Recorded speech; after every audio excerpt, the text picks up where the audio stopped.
about addiction, substance abuse. There's actually a difference in addiction and substance abuse, and we never really think about the difference.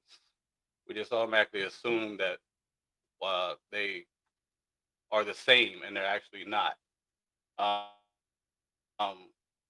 There's actually a definition that I wanted to read off about addiction and substance abuse. I'm pulling it up right now. It says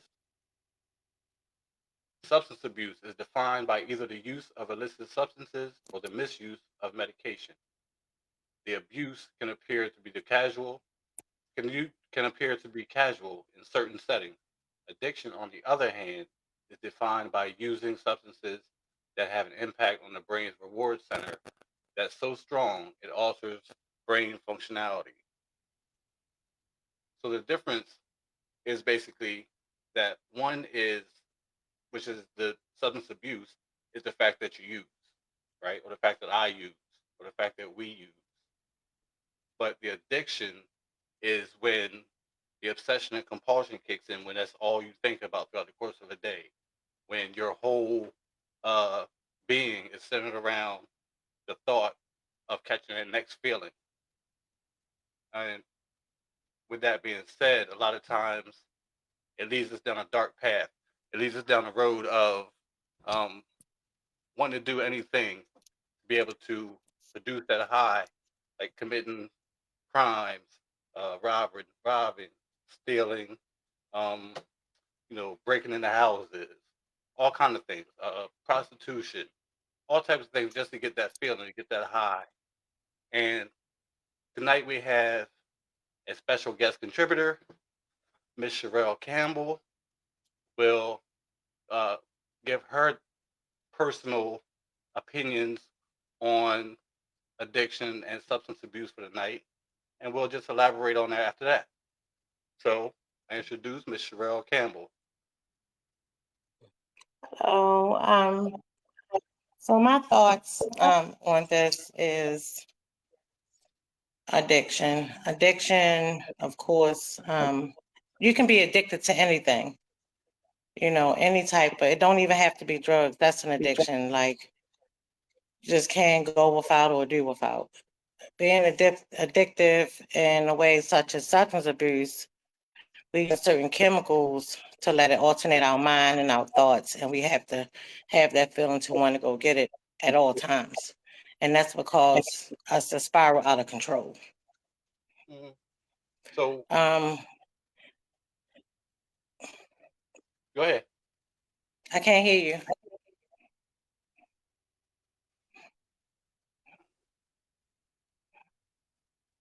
Just a minute. Sorry again, y'all. Can you hear me? Just a Can little you hear me? bit. Yeah. Can you hear me?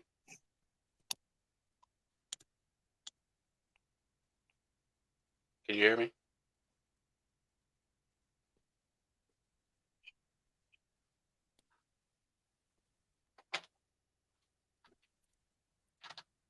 Can you hear me? Mm,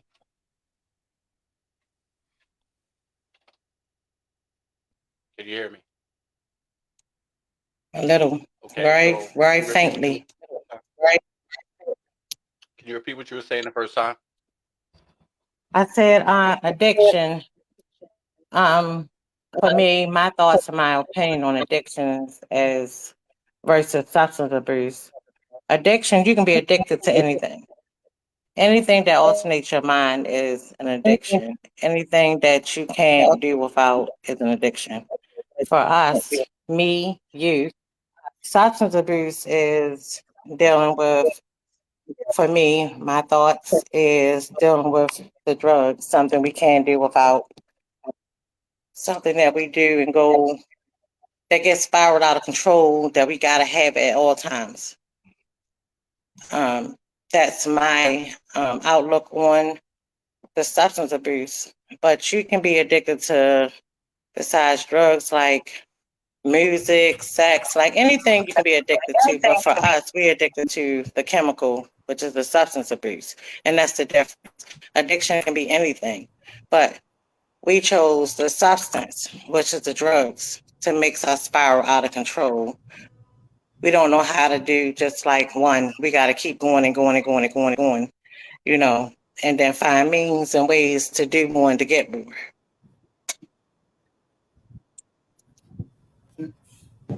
Right. Okay. So that's what the definition was stating about um, where one is just using, it might be on a regular basis, but nothing is really uh, compounded yet, and it hasn't really taken over your thought processes to where that's all you think about throughout the course of a day.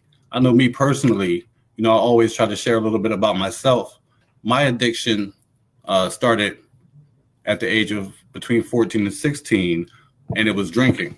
And at that time, that was really acceptable because at that point, that was, the cool thing to do. You get to drinking a little bit with your friends, you hang out, and, you might even smoke a little bit of weed back then. But, Right. marijuana was never really my thing. Um, the drinking was always like the party thing. And then it escalated, it escalated to cocaine, sniffing cocaine. At the time, considered myself to be trying to sell cocaine, but I ended up becoming my own best customer, and it just escalated, kept going on until that's all I wanted to do was use cocaine in either form, either sniffing it or smoking it. And, of course, one of the factors in my life was prison, that came along with it. And a lot of times we fail to realize that when we're in our addiction, it's not just us. You know, our families also caught up in the cycle as well. And we think that I'm going to say I used to think that I feel a certain way. I shouldn't feel like this, and not realizing that my family is also suffering as well because they didn't know where I was at, if I was home, if I got locked Wow. up, if something happened to me, you know. So all that type of stuff plays a role in addiction and substance abuse, and that's one of the main reasons why I chose to even try a platform like this to try to give information to other people that might be dealing with the same situations and Exactly. not knowing where to turn. So, can you give some more? Okay, for me, Can you yes. give us some more? So for me, and I'm always speaking on me, my experiences. I started off with the marijuana in school, trying to fit in, peer pressure. A lot of things happened to me while I was a child. Some people can relate to being, molested. So back then, I'm 54. So back then, a lot of things got swept under the rug. So as I got older and older, I'm thinking the right way to be is with different men, you know, showing me love, and it was all the wrong places. So one thing led to the next. Then we went to sniffing, went to drinking. I started off, hanging in the bars with my friends, hanging in the bars, getting little managers, just trying to fit in.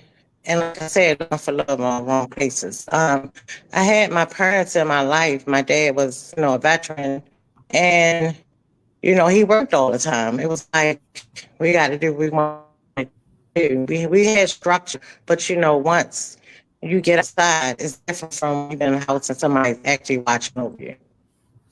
So the peer pressure kicked in, the drugs kicked in. I got introduced to selling the drugs, to started using the drugs. I mean, the cocaine, the heroin, the reefer. It just was like a domino effect. It goes on and on and on. And then once I started using, it just got out of control. You know, I had 4 kids. Um, they watched their mother go through addiction. It was hard on them. Like my daughter became their mother. I had to separate my kids, to put them in a safe place because where I was at, I didn't feel like it was safe for my kids. So it plays a part. When you are on drugs, it plays a part in your family, your siblings, your mother, your father, and especially for me, it was my kids, you know. And I look at it now like it got me to the point where when I lost my son, that I first of all go back. I had a long clean time date, and then when I lost my son, I gave it back. So that led to I didn't use right away, but then my daughter's father passed 2 weeks later. Then the next thing, my father passed, and me and I watching my father go through that, it was like he protected me all my life. I can't protect him against cancer. Right. You know, so it gets out of control. Like I didn't want to stop using. I wanted to find a guy who, I went out of control. I've been on psych wards. All of this is like it starts from the core. You gotta be like really going through something for you to want to kill yourself on a daily basis using instead of taking a gun and shooting yourself in the head. And that's how I'm like, what are we doing? We gotta dig deep within ourselves to find out why we really started, why we want to do this. And sometimes you can say, oh, it feel good, the high is good, but the extent of getting high, you can wake up broke. And at the end of the day, you high. How you do that? We Yeah. any means That's the necessary creative side. to get that You know. one and 1,001. Yeah. You know, so it's like, And we'll find a way to make anything happen to get that yeah, high. Even if it involves um, I'm going to take it to the extreme. Even if it involves hurting somebody, an innocent bystander, somebody's innocent, somebody walking down the side of the road, and you think you might not know that they have anything on them or not, but you're going to try them just to get that high, and that's the extent right, we'll go to. right. I know I've done it. So I'm just going to leave it. I'm going to keep it on me, like you said. It's about we're going to talk about Yeah, us. We that's why can't I talk say about other me, folks, but I'm my going to speak about me. experience. I've done it. you Yeah. know, you know, um, Right. So talking about the whole progression of it. oh, The sickness, oh, the disease part of the brain, when it's just telling you, just go for it, just get it, no matter oh what the yeah. consequences are going to be. We can play it over and over in our mind and still come up with a solution at the end and say it'll be all right. No, it's doing the same things day in and day out. Hey, who can I call to get this? Who can I call to get that? What lie can you make up to get the next one? What can you tell your family member to get this one? Oh, I need this. Oh, my car broke down. Oh, I need, it's just it's an ongoing sick process because all our mind is telling us that we need more. We need more. Need It more. don't matter who we go to and how extent the lie is. The lie is a lie is a lie. And then that involves your family members. Because they had gotten to the Right. point I would call this child, and my son is on the line now. He can attest to it. I was calling each one of them. Can you send me dollars? Oh, this happened and this happened. They sending it. They sending it. Yeah. But then at the end of the day, because they haven't, I didn't go around my family high. Like I wouldn't do that because they knew I was high. I stayed away, but I would make phone calls. I would Yeah. make phone calls, so Yeah. that involved them and that hurted my kids too. That really like, Even and yeah, you just touched on something. They knew that you were getting high. They knew that you were high. But of course, you want to stay away from it because the sad part of the addiction is if they're not doing what I'm doing, I don't want to be around them. And it's not even about the fact that that's your family, those are your children, you love them, they love you. And the brain is saying that's not my group of people right now. My group of people is over here doing what I want to do. mm-hmm, So it actually separates the family not just physically but mentally as well. right. Come on. It's tricky. It's a tricky disease because all we know is that they be all right. We're gonna get this next one out of them. And it got to the point where my daughter can call me and my voice, she knew that I was using. And I'd be like, no, you know I'm not, no, I'm Mm-hmm. not, no, I'm not, no, I'm not. But she was like, Ma, you lying. And I'd be like, oh no, I'm not. Can you just send it? You know what I'm saying? Can you just send me the money? Like when I think Yeah. about that now, I'd be like, I put my family, all of the whole family, through so much. And they had just lost their brother, you know what I'm saying, their grandfather, their father, and then I add on to it. You talking about a whole Yeah. chaos situation. That's supposed, and I'm the head of the family. You know what I mean? So Selfishness. selfishness. Yeah. Self Complete selfishness. And it makes it even work. when I got off the It site makes board, that wasn't right. Mm-hmm. Yep. go ahead. Kick it back again. I said even when I went on a site board twice because I couldn't get it together. I couldn't get it together. Like I know I didn't want this because I knew in my mind I just didn't want to think about what was going on. I didn't know how to deal with it. I didn't want to talk to nobody. I feel like I'm the only one that had a child that got killed. I'm the only one that lost a father. I'm the only one that lost a baby father. Like nobody understands me. And that's all I was putting in my head.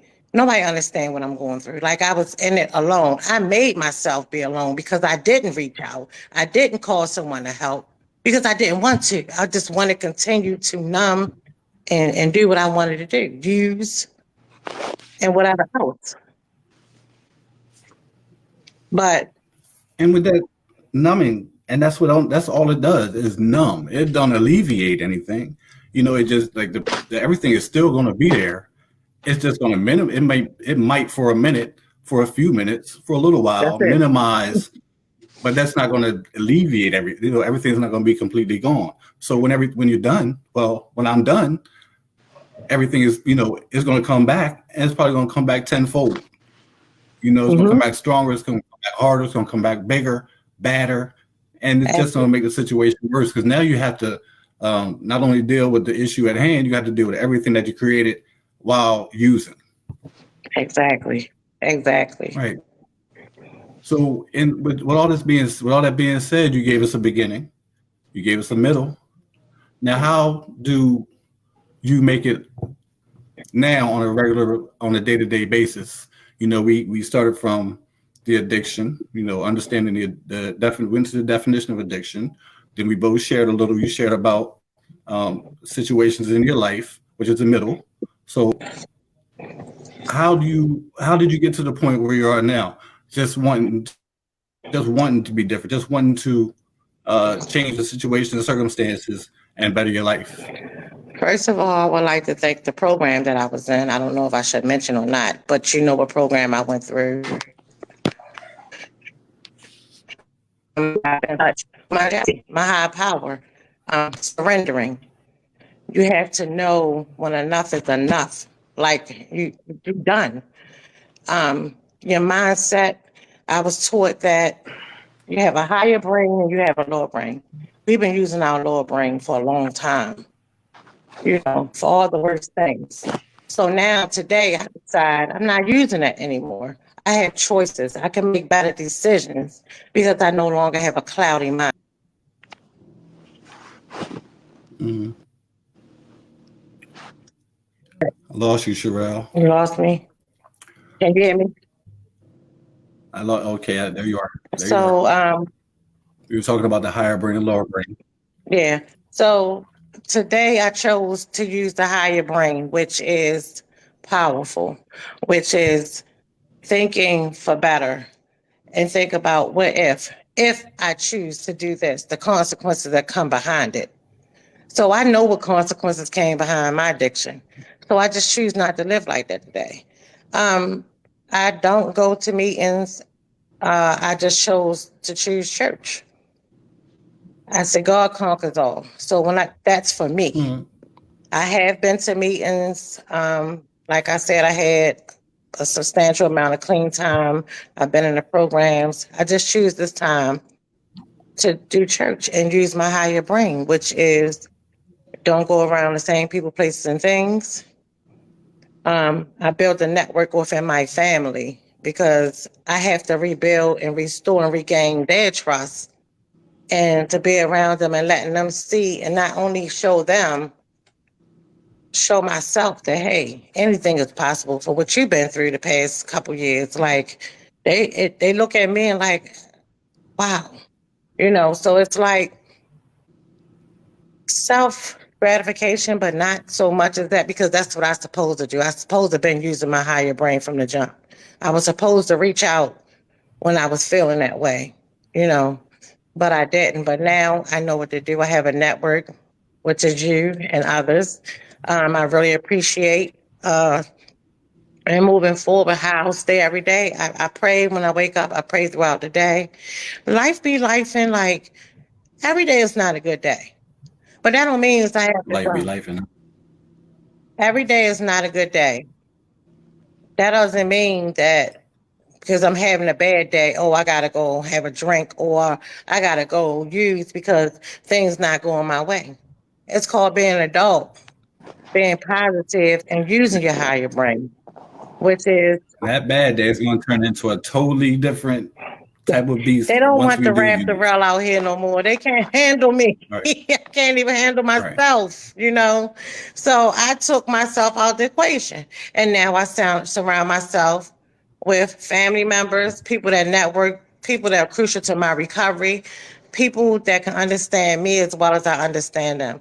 Networking, networking, you Hmm. know, and staying prayed up. And then I just know I always keep that last day or when I went away, how sick I was, like in the hospital, trying to get myself back on track. Couldn't breathe, had to have oxygen machines. Like, I think about that. That quickly be like, no, we ain't doing this. But that's what makes the difference. That's what makes the difference between the pivotal moments in life, and Mm-hmm. moments that when we just say, if you just help me out with this one, I won't do it again. What they call the Yep. foxhole prayers. Mm-hmm. When you get to the point, Yep. when you get to the point where when you look back at situations when something's in front of you, and you look back at the situation, you replay that whole tape through, and you can put yourself in that situation again mentally, and you know what's going to come. You know what's going to happen once you use. Personally, it took me a while. It's not. I'm pretty sure you understand what I'm about to say. This Mm-hmm. is not my first rodeo. This is not my first Right. time trying to get things right in my life as far as chemicals and substance abuse. Smoking crack and drinking beer and alcohol all day to the point that Mm-hmm. I'm broke by 8 o'clock at night after getting paid Friday Mm. morning. And having to ask my family for a sandwich or try to get a drink from somebody else or something. But Yeah. just playing that whole tape back now is totally different because when you have the information, when you're around for a little while and you get the information, things are different. You Yeah. know, um, not gonna say that the thoughts don't come. Of course, the thoughts are gonna come. I'd be a hypocrite and a complete liar if I said I don't think about drinking or using, getting high. I'd be a hypocrite and a fool and a liar to myself if I said Mm-hmm. those thoughts don't come in. But it's what you do uh, to protect yourself from acting on those thoughts. Correct. Me personally, you mentioned about not going to meetings, not attending meetings as much. You said church is basically your rock. Um, for me, I go to meetings. I don't consider myself to be no type of NAAA guru and none of that stuff. I probably shouldn't even said that. But Okay. you know, I stay connected with people now that are Mm-hmm. doing the right thing, the next right Exactly. thing, and that's Excellent. what basically gets me through. You know, it's not always about um, trying to beat people across the head with recovery. You know, it's just about doing the next right thing. In my That's opinion, absolutely. that's what works for me. But Absolutely. in living this lifestyle is so much Ooh. more. better, Easier. so much better it is. And I Yeah, just have to give thanks to all to the places that I've been, the people that I've been around, the people that I've met, and absolutely. including Shirelle. You know, we are some strong, vigilant people. Definitely creative, but definitely some strong people, strong Yeah, will when it comes to uh, what we want to do. You know, if we want to stay clean, we want to stay sober, we're going to do everything we can. Just like if we wanted to get high, we're going to do everything we can to do that too. absolutely. But to get back on track, to get back on track, I remember being in situations that really didn't matter at the time in my addiction when using. I don't know if anybody else can relate to this, or maybe it was just me. Um, being stabbed in my chest and laying in a puddle of blood. Sometimes I keep telling people if I think about it long enough, I can still smell that smell of the blood oozing out of my chest because I was in a place being, with a person that I knew wasn't good for me, and we were drinking and using, getting high, cocaine. Mm-hmm. That incident took me out of here. Mm-hmm. On top of the fact that I already had health issues, but none of that even mattered at the time because all I wanted to do was use.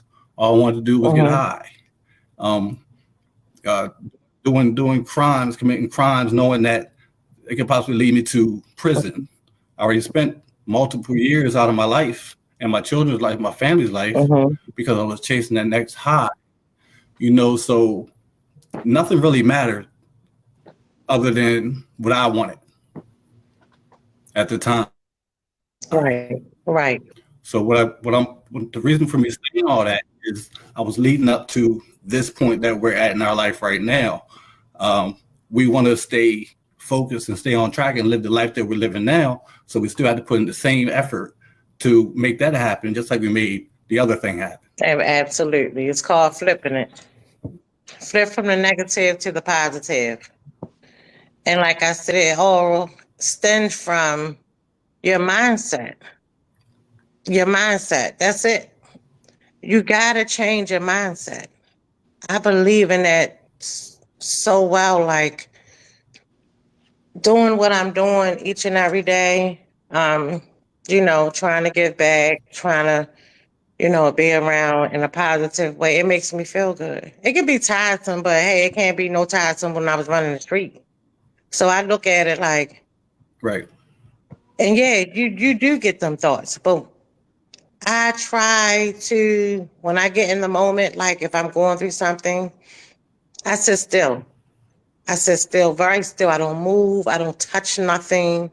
I sit still because it only lasts a few seconds. And I pray.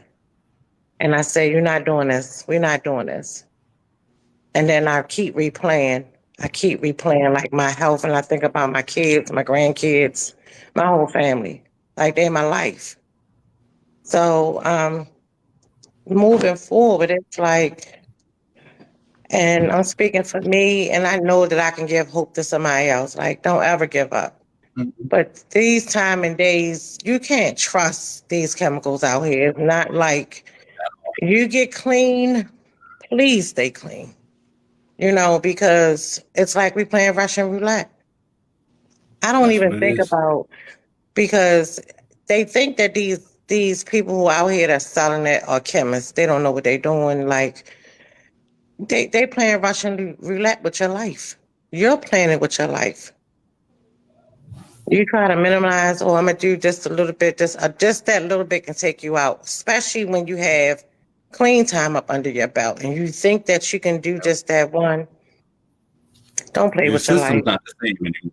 Your system is not the same anymore. Your system can't handle that. And this stuff Absolutely. that's out there now is like, whoa, even with Yeah. weed. But people, we as Everything. people, we still don't believe that we can be taken out by smoking weed now. People, It's we in still don't believe everything. this. And it's in everything. Everything. And like you said, they're playing Russian roulette with our lives, and we're dealing the cards. Mm-hmm. And it's it's so when it's visible, when you can see it from the outside looking in, it looks totally different. It You do. know, it's I don't want to say sad. I don't even want to say sad, but it's just to the point that It hurts, it but it makes also keeps makes me you vigilant of yourself. yeah, And I remember one day I because pulled, yeah, you know what that person's going through. yeah, I remember one day I pulled up at Go the ahead. gas station and this guy was really messed up. Like he was so messed up that his skin was gray. And I Hmm. had to call my girlfriend, like, and just started crying because that could have been me. And I just like, thank God, like, I'm glad you brought me through. I'm glad I have you in my heart. Because when you see these people on the streets, you be like, this guy, I stopped and pull over, like, thank you, Jesus, because I don't know. I don't even know I would been here right now to speak about this at the rate I was going. Hmm. At the rate I was Hmm. going, because I didn't care. I was selfish. I didn't think about because I lost one that I had three more to worry about, even though they're grown, but still, I'm their mother. The expectations of me is very high. You know, my grandkids, my granddaughters, my grandsons, they look up to their grandmother. I always been around, and then slipping back into what I slipped into, they know the difference. Grandma, you look much better. Like they pay attention. These Hmm. young children pay attention to their loved ones. Grandma, you sick? You was sick? You was gone? Yes. But now I'm feeling better. So now we can start back on, That's on dates, on girls' night. Grandma, yes. I'm loving how I feel today. I love how I look when I look at myself in the mirror. Uh, like if I could have showed y'all my graduation pictures when I came through that program, my daughter didn't even know who I was. I saw it. I saw it. You seen If you're talking about the same picture you showed, it? Yeah, like coming through you that. showed yes. I Oh didn't yeah. even like what and let me tell you how sick it was. I just knew I was cute. That's how sick I was, right? And then when you had the picture when you graduate, and In I'd be that like, picture that's me right there. But who was that? No. with the glow, Ooh, with the glow. whoa. How about that? So I'm very grateful today. um, I'm very grateful. I'm very grateful for where I came from, the program that I was in, the network that I have gotten, and I can talk to it anytime, anybody, anytime, one click. And I vow to myself that if I'm going through anything, I will sit still and make that call. I will sit still and say, "Hey, I, I think this. So I think you. I think go ahead. I think you should go ahead and mention it. I was going to mention the name, but I think you should go ahead and mention it. I think it's okay to mention the name so the program I because went somebody else might need that help and don't know. Okay. So I went through Avenues on Eastern Shore in Cambridge, Maryland. The best program ever. These people really care. They really, really care. We have our own alumni network. Like we can talk to our counselor every day, all day, our group members, our peers, people that understand us as addicts. And another thing, we the only people in life that get to live twice. Twice, People don't realize both sides. yeah, we've been on both sides. So I feel like that's double. Like we blessed and we here for a purpose because he could have took us. But we here to do just what we're doing, giving somebody hope, sharing our experiences, and just letting them know, hey, you're not in it by yourself. That's because we got a few years or a couple months or year. That don't mean nothing because we out here living and anything can show up. But all you have to know is that you have to pick up because it's somebody that you can talk to That's like or just try to still.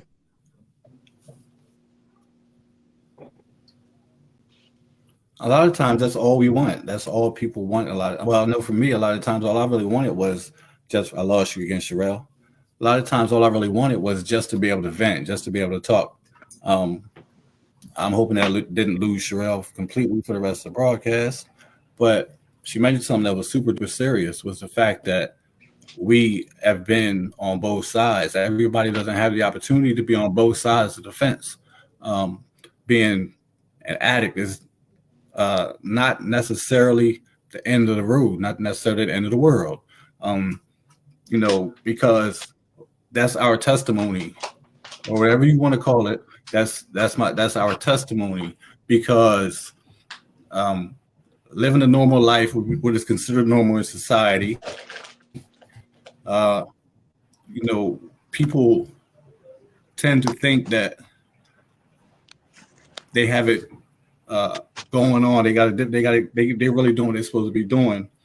Um, but if anybody else out there has ever had the opportunity to live that second life, which means the recovery process, and not to make it about any type of program or anything, but just the fact that you want to better your life. Let's just say that you just want to do it. You just want to live a better life, a different lifestyle, another way of thinking, which leads to joy, which leads to peace, which leads to happiness. There's a totally different world that we live in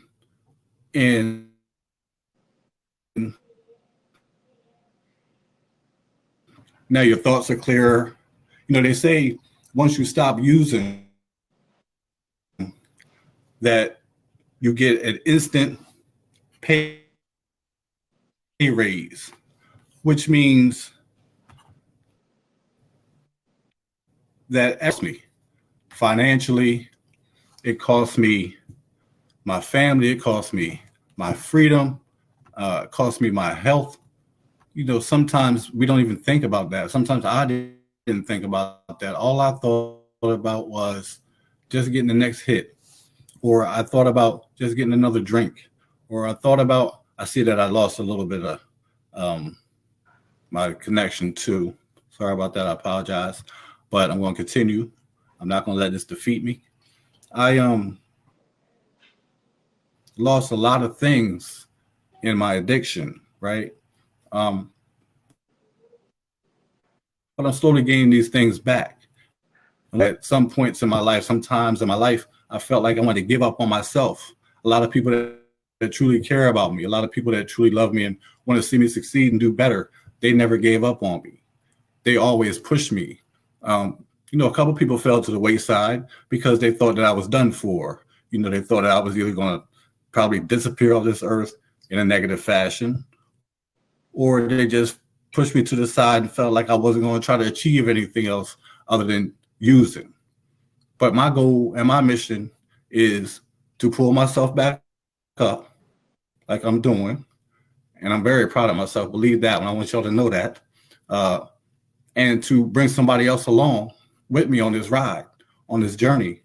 It's not an easy task at all. And one thing that really kind of gets under my skin sometimes is how the stigma of addiction is portrayed. We automatically, as soon as we hear the word addict, we think about the person that may have ate out of trash cans or slept on a park bench, or there you are, Shirelle, came back. The stigma is once you hear the word addict, you think about people that eat out of trash cans or slept on a park bench or standing holding signs, whatever they had to do. They were doing what they had to do to get what they needed. That's the creative side. That's the desperation. But also sometimes that could be the cry for help. What part are you going to play in helping this individual get back up to where they belong? Mm-hmm. Mm-hmm. Absolutely. Or do you just ask those questions?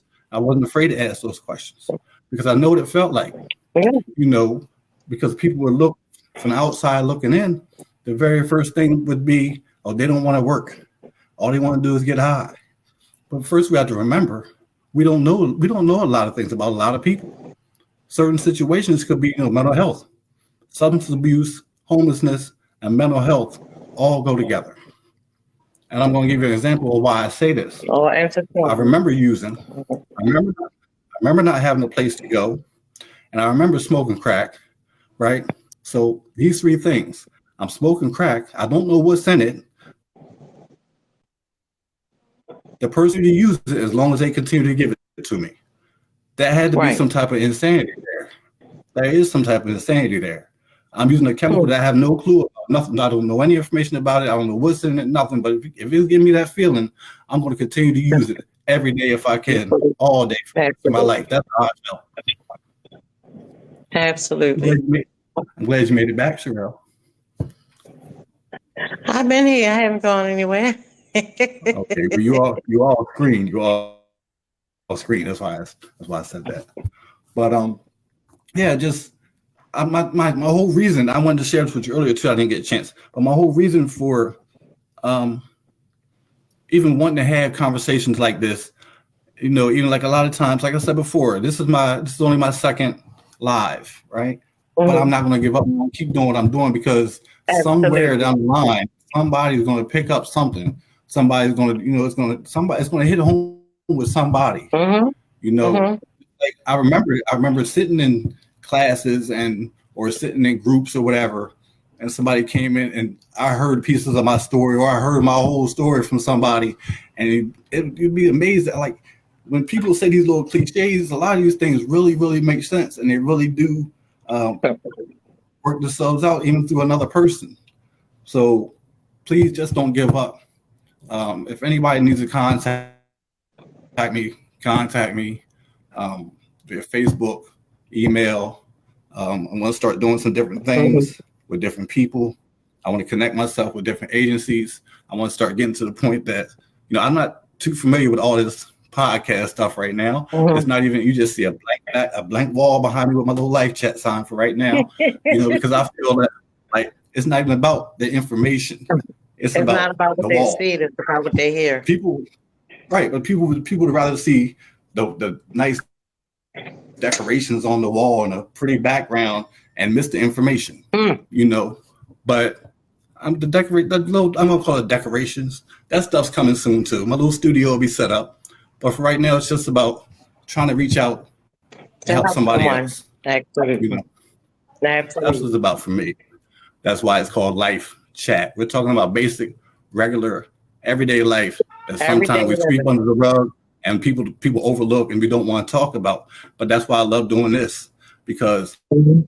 it's not about trying to, be super duper exquisite with the words and say stuff that go over people's head. No, we're going to talk about what's happening right in front of your face Life and, be life. Yeah. share a piece of Yeah. us, right? Yeah. Because as Shirelle said, life be lifing. Right. And you gotta All learn right. to deal with stuff every day without the use. And I know it becomes frustrating. But guess what? Once you get through that day, you get to see another day. Mhm. One day at a time. That's all we asking. For some of us, and for me, it's 1 second. Because any given second, I can be like, excuse my language, fuck it. And y'all know that's our favorite word too. Mhm. Fuck it, I'm grown. But I'm not doing that. I'm not that grown to be Mhm. playing with my life. I'm not that grown Mhm. to want to go back out there Mhm. and rip away my family and my friends and also where I come from when they taught. And because once you know something, you can't unknow. Y'all need to know that because when you sitting in these groups and you listening and Oh you Lord. hearing these stories, that's embedded in you. It been better than us for 60 days at Avenues. There's nowhere in the world I feel like I would hear Mhm. somebody's voice if I tried to go out there and use. Shirelle, you know better. And I'm okay with that. If I hear that voice, I'm okay because it's going to sit me down. It's going to keep me still. It's going to make me pick up that phone and say, hey, I'm going through a notion. I'm going through a craving. I'm going to sit still. You know, reach out, open up. It's not even about ego Mhm. thing. It's not about being embarrassed. If you're going through something, make a phone call. Talk to somebody because you stepping out there, and especially when you clean now, like I said over and over again, life be life, and but you're playing Russian roulette with your life.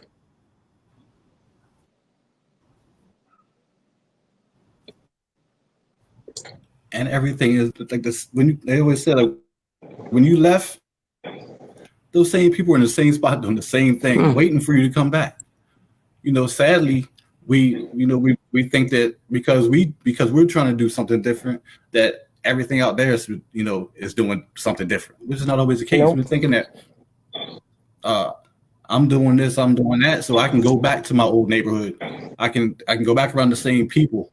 And I know specifically for me, that's not always the case, because there's some people in my life that I know the feeling I get in my stomach when I'm around them. Honestly, there's some people who go to the town I'm from, that go to the little small town that I'm from. I call it the biggest trigger. And I wanted people that are on here to listen to what I'm saying, because when I go home to my hometown, that is my biggest trigger. They don't understand the feelings that I get when I get off the bus and I walk through my town. Each time I walk through my town, my stomach is just like and butterflies bubbling, honestly. And it's kind of scary, because I've been like 3 different incidences since the beginning of this year, twice that I got off the bus, wandered around with no purpose. I think that was the key. And I used twice. Each time was in my hometown. And I'm not blaming it on the town. I'm blaming it on the familiarity. Just being familiar with everybody, being familiar with the little alleyways, being familiar with I know where to go get it, and all these different little things. And it's kind of hard when you're trying to explain. You feel like you have to explain to other people, listen, I don't do that no more. And it keeps coming at you. Yeah. It's kind of hard being in that situation. I don't know if you've been in that situation, Shirelle. Well, of course. But that's why I choose to can you hear me? I can hear you. Okay, so when I do decide to go west, I go one spot. And where I used to use that is further down. So I take the long way around, or I'm always in a car with somebody that understands to help me get through that. So for me, I just don't go there. I don't go nowhere near there, because it puts me in a bad space. And it also is a trigger, because I know if I make a step and I see somebody, I'm not playing with myself like I'm an addict. I'm not playing with myself. I'm going to stay away. But them people that I used to use with, you got a couple dollars. You know how they do. Oh, I'm trying to get some. There it is, and it set it off in your head. And that's why I say the difference between the higher and lower, the lower brain and the higher brain, you got to use that at that moment. You got to fight that feeling. They never was your friend in the beginning. They're associates, because when the high's gone, the money gone, you gone. They putting you out, then you back. You're gone. You better. You're gone. Oh, I'm about to go to bed after this. Yeah. You gone. Or you moved on, or you thinking where you want to get that next one. I'm not putting myself through that no more. That is humiliating, it's tiresome, and I'm done. And I'm scared. And guess what? I'd rather stay scared than take that step to pick up any type of paraphernalia, any type of drug. I'm done. I'm done. And for who? And it's, do you remember that saying? Don't try to. We're not trying to go out there and save the world, Right? And be somebody's counselor, and all these type of things. Because the old saying is, they'll get you high before you get them sober, before you get them clean, or they'll get you drunk before you get them sober. So just like you said, first it's going to be, can I get a couple of dollars? Then it's going to be, they're going to make sure they throw that part in there. Trying to get the couple of dollars. As soon as you say, I'm trying to get me something, now that thought's going to run through your head as well. Yeah, of course. That's how they get you. Plan. And it's part of the plan, which is not, I'm not talking about them being a bad person or being something evil. I'm just talking about what we do as being an active addict. By any means necessary. If we're going if I'm going to pull you in, knowing that Yeah. you're uh, on a It, different path, but if I can get you off right. that path to get you where I'm at, that's what's Absolutely. And going to be. And this then is we're both going to how enjoy it. And when it's gone, you're we're going to part going, your ways. money going, and whatever else you had is gone. And they got somewhere to go. Or they can move on to the next person. Oh, I gotta go. Somebody or fake phone calls. Oh, Mm-hmm. here I come. When you stuck on, I'll be right back. And they leave you sitting there while they done moved on to the next person. That's gonna get high. That's the insanity of it. That's the whole insanity of us going through the notions, and one thing leads to the next. And that's when they put you in that mindset that of the lower brain, like And knowing. you thinking because you gonna think it through. And that's when oh, I can do just one. Ain't nobody gonna know. Yes, they will. You'll know. God will know. And it's gonna eat you up.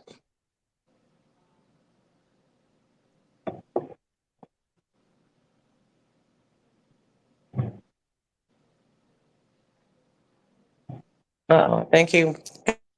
Got this.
Ma, you still on?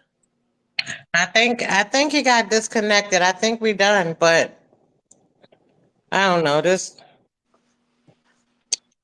all right. Thank you, son. No problem. It seems like keep blinking like you're trying to get back on, but I appreciate you listening.